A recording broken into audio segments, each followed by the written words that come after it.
about my dad.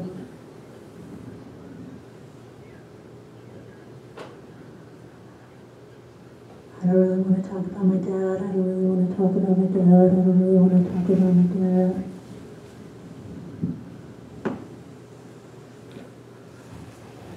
I don't really want to talk about my dad. I don't really want to talk about my dad. I don't really want to talk about my dad. I don't really want to talk about my dad. I don't really want to talk about my dad. I don't really want to talk about my dad. I don't really want to talk about my dad. I don't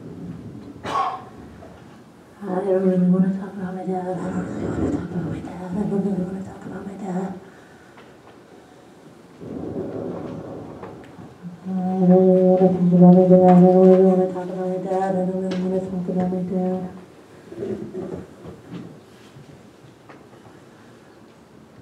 want to talk about my dad. I don't really want to talk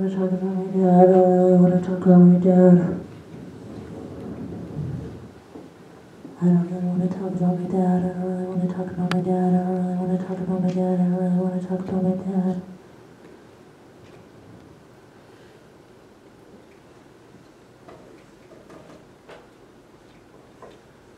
I don't really want to talk about my dad. I don't really want to talk about my dad. I don't really want to talk about my dad.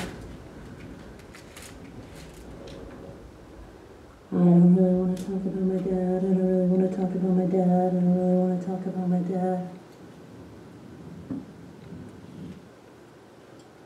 I don't really want to talk about my dad. I don't really want to talk about my dad. I don't really want to talk about my dad. I don't really want to talk about my dad. I don't really want to talk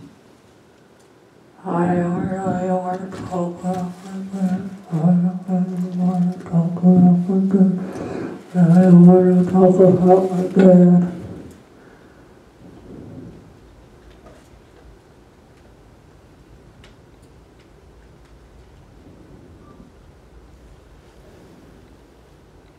I don't really want to talk about my dad. I don't really want to talk about my dad.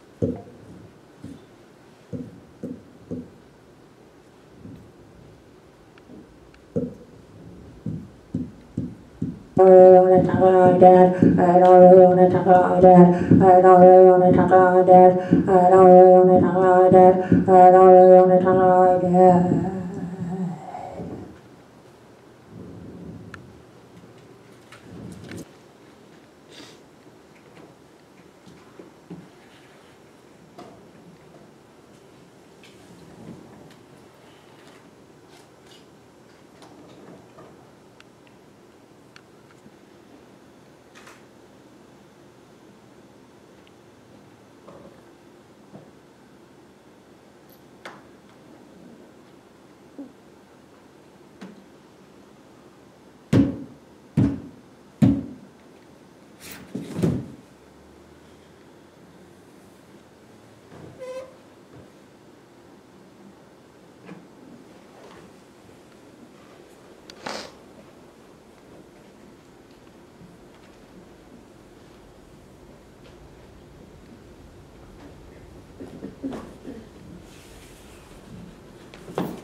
Imagine if on the night that you lost your virginity, you were accused of raping a little girl, then sent to prison for 3.5 years, diagnosed as morbidly oversexed. You never get to see your girlfriend, and then you're drafted into World War II, where, during a mass evacuation, you die of shrapnel wounds.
Ready?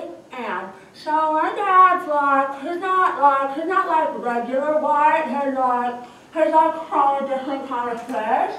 Now hair is actually from Beirut, which is like really cool because like, you know, it's like a cool thing. It's like cool because you're like different. It's like, you're like white, but like some people think you're not really white, and that's like a really cool experience. Like, wow, you could be like different colors at once, and then like, it's a little different, you know? Like, it's cool, it's like, what is identity, what is it?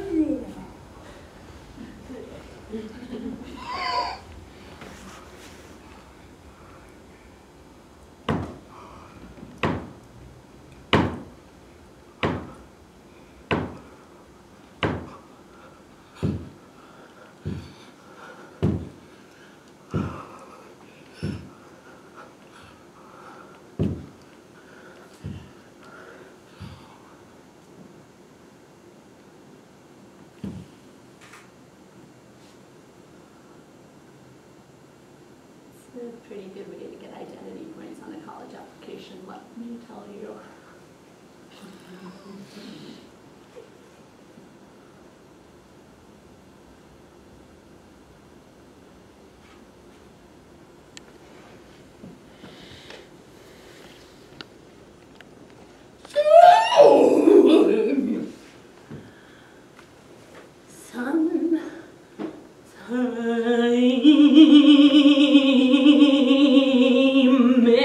In the 1970s, Dad was dealing drugs.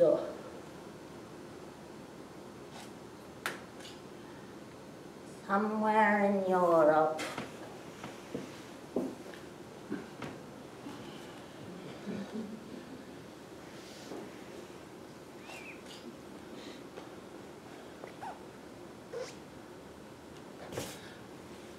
And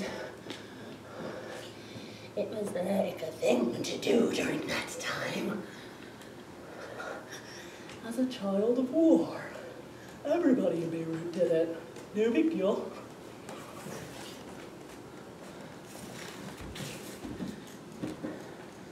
But this time was different. This time, he got caught. I almost got caught. I kind of got caught. Well,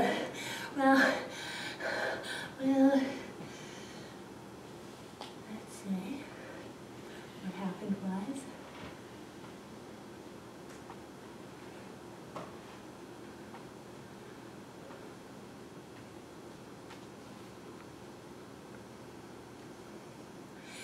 the drugs, but my uncle took the heat.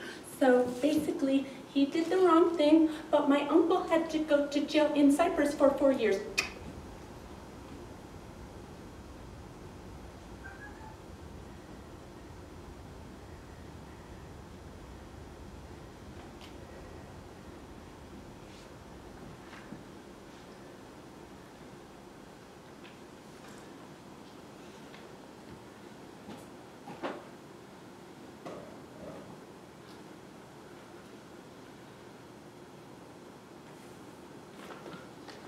So you see, my dad was on the opposite side of that equation. In your early 20s, wrongly accused of a crime. In your early 20s, getting off for a crime. And to boot, He didn't have to stay in Beirut.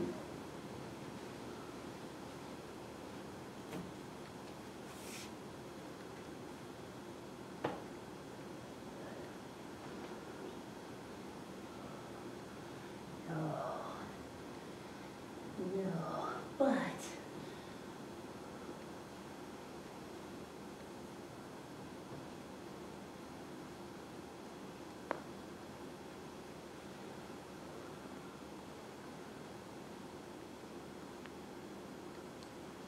We send remittances. We send remittances. We send remittances. acquaintances. They get Maytag washers, they get Birkenstock shoes, they get to party all day, they play all the Facebook games, we get liberal arts education. And get to call ourselves artists. I'm talking about my cousins, of course.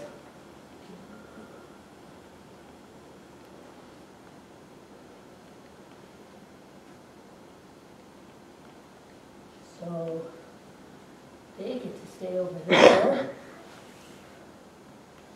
And me get to be over here. We don't have a Maytag washer.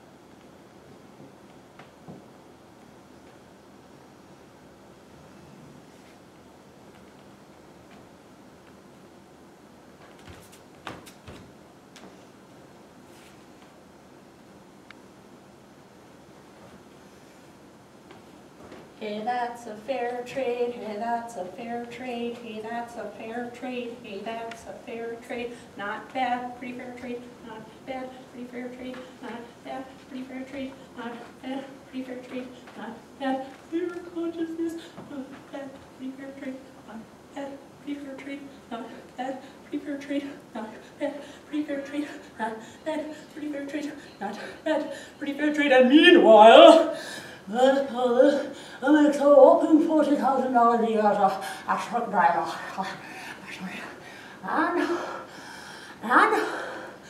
And he gets to be considered a Mexican in the South.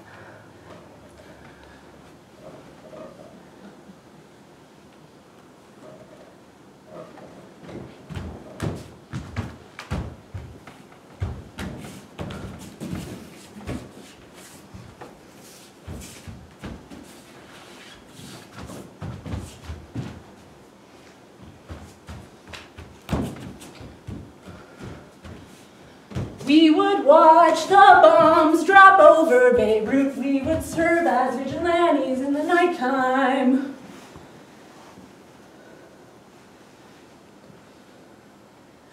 We would watch the bombs drop over Beirut. We would serve as vigilantes in the nighttime.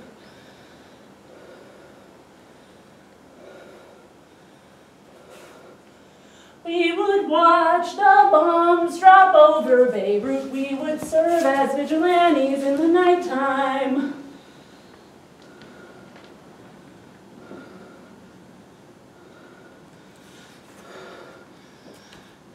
Sing it with me. Seriously. 1, 2, 3. We would watch the bombs drop over Beirut. We would serve as vigilantes in the nighttime. Great. Try it. Here we go. We would watch the bombs drop over Beirut. We would serve as vigilantes in the nighttime. I appreciate those of you who are trying. So, now, we're going to split the audience up. So, from Whitney over is side 1, from Ivy over is side 2. Sorry, you guys are smaller. So, it's going to go you, then you, right? So it's like immediate. Do it, do it, do it, do it. Switching back and forth, not round robin. Get it? Right? So I'm going to start you off, and then I'm going to leave you alone and do some other stuff. And when I clap, you stop. Get it? Ready? Whitney, over. Here you go. We would watch the bombs drop over Beirut. We would serve as vigilantes in the nighttime. We would watch the bombs drop over Beirut. We would serve as vigilantes in the nighttime. Go.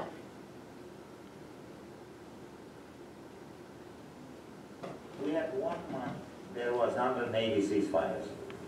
I mean, in 1 month there's 30 days, 180 there's 6 fires a day, you know? Yeah. So we just crossed during a minute ceasefire. Wow. Yeah, you could say that, right? By that time the road opened. So we went through this no man's land, man. Oh my God, I mean, you're looking at like, you know, where you used to go maybe, you know, walking or fishing a little bit or going to a movie or something as you're growing up.